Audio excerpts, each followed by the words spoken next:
नमस्कार, मैं हूँ तेंजिन नॉर्बू। तिब्बत टीवी के हिंदी प्रसारण में आप सबका स्वागत करता हूँ। तिब्बत टीवी के साप्ताहिक हिंदी समाचार में हम दर्शकों को परंपरा दलाई लामा, वर्तमान तिब्बत की परिस्थिति, निर्वासन में तिब्बत और तिब्बत मुक्ति साधने के संदर्भ में जानकारी प्रस्तुत करते हैं। आगे देखिए इस सप्ताह के प्रमुख समाचार। परमपौर दलाई लामा ने बुद्ध पूर्णिमा के अवसर पर संदेश दिया। कथित तौर पर हिरासत में लिए गए तिब्बती लेखकों को चीनी हिरासत में स्वास्थ्य संकट। यूरोपीय संसद ने चीन की जताई एकता कानून की निंदा की, प्रस्ताव अपनाया। तिब्बत कार्यालय डीसी ने कम्युनिज्म मेमोरियल फाउंडेशन की पीड़िताओं द्वारा राष्ट्र के वार्षिक पुष्पांजलि समारोह में भाग लिया। प्रतिनिधि थिली छुकी ने निकोलस वाल्डर से मुलाकात की। टोक्यो में तिब्बती आध्यात्मिक महोत्सव मनाया गया। किन्ही तिब्बती प्रशासन ने तिब्बती सुलेख दिवस मनाया।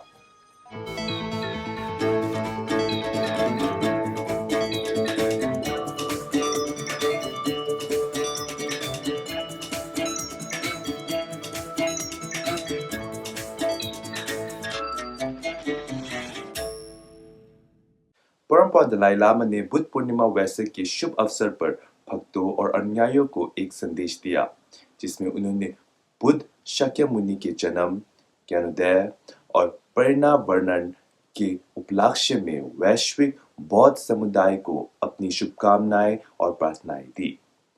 परमपौर ने अपने संदेश में बुद्ध शाक्यमुनि की पतित समुद्रपाद के बारे में गहन अंतर्दृष्टि और किसी को नुकसान ना पहुंचाने और सभी प्राणियों की मदद करने के बुद्ध के आह्वान पर एक अनुस्मारक भेजा, जो हमारे कठिन समय में जीवन जीने के लिए सबसे दयालु और व्यावहारिक मार्गदर्शन बनी हुई है।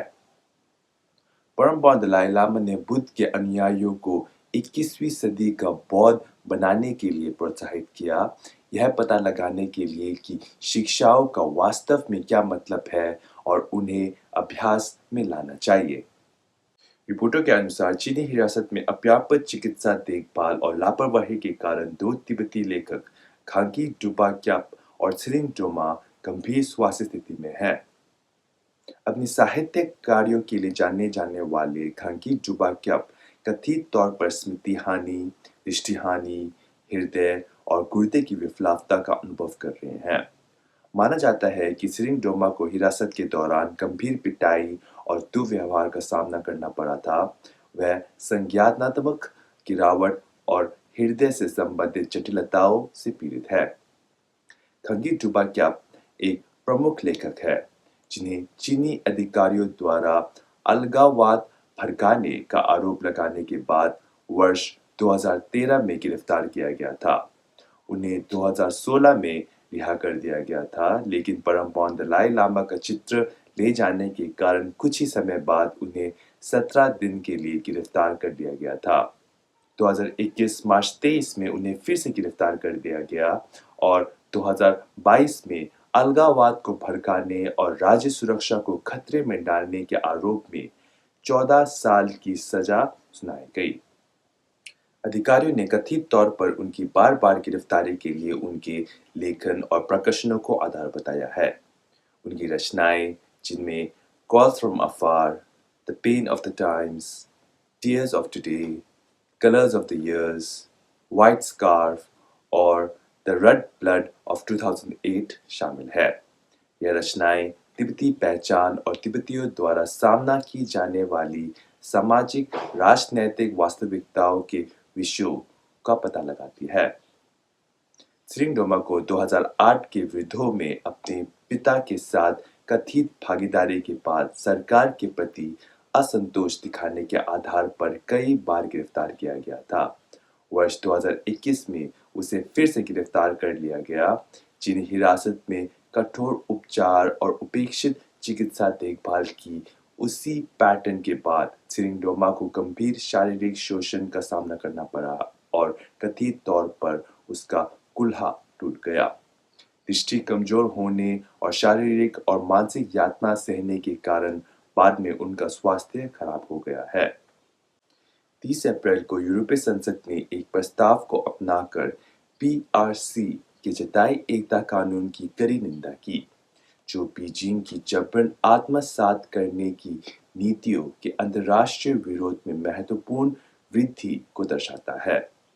यूरोपीय संसदों ने चेतावनी दी कि तथाकथित चीन का कानून, जो 1 जुलाई 2026 को प्रभावी होने वाला है, राज्य की विचारधारा को अनिवार्य करके और सभी सार्वजनिक क्षेत्रों में मूल भाषाओं पर मैंड्रिन को प्राथमिकता देकर तिब्बती लोगों की सांस्कृतिक, धार्मिक और भाषाई विरासत को मिटाने के एक व्यवस्थित प्रयास का प्रतिनिधित्व करता है।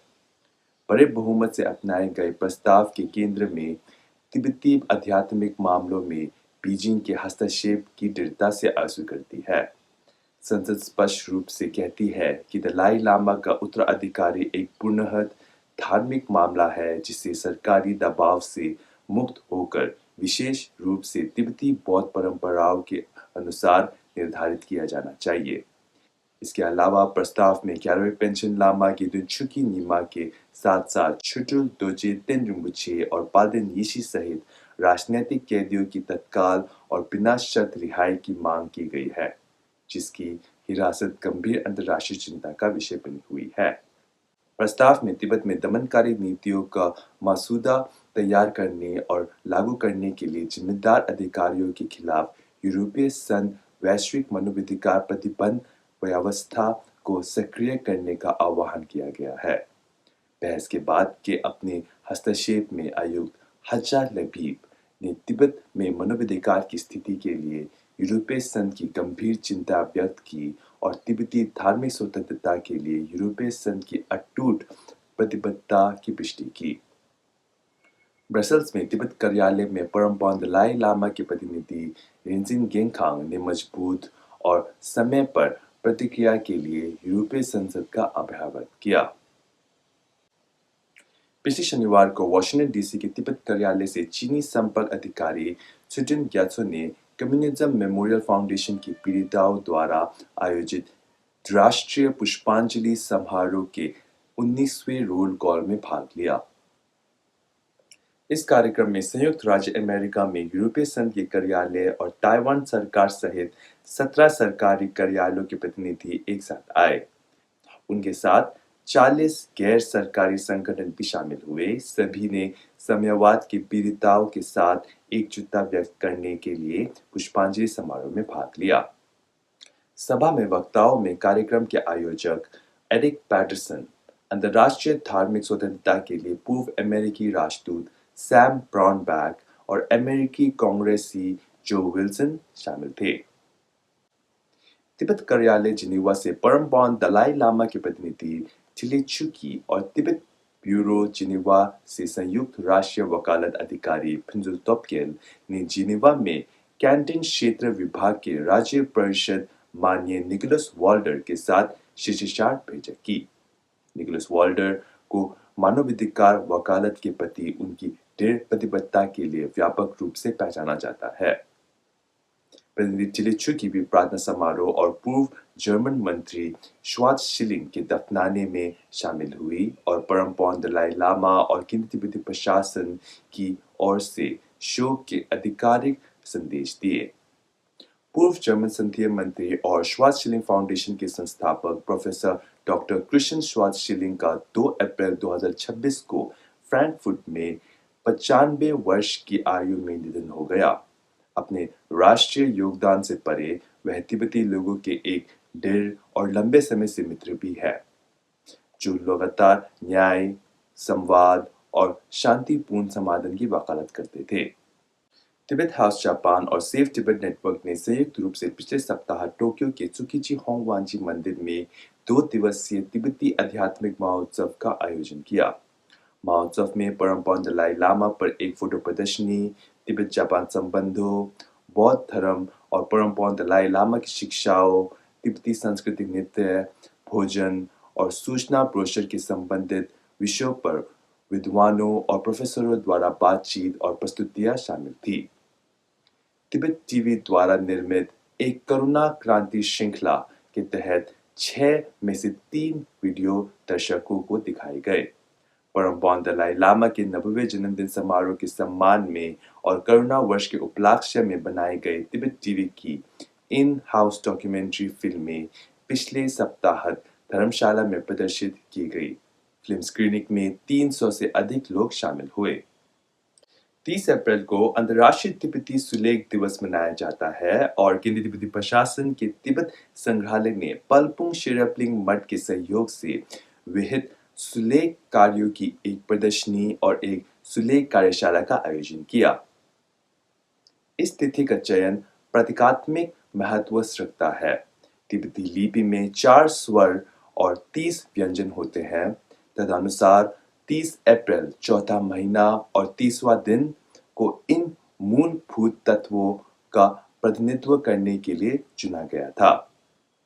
मठ के साहित्य विभाग के निदेशक पलपुंग शेरपलिंग मठ के आदरणीय कर्मा वांगथाक ने तिब्बती लेखन प्रणाली के इतिहास और विकास पर बात की, जो मूल रूप से 7वीं शताब्दी में थोमी संपोटा द्वारा तैयार की गई थी और तिब्बत के विघटन के योग के बाद शिक्षणों के बाद के विकास के रूप में जाने जाने वाले काल के दौरान इसके बाद के विकास पर बात की गई।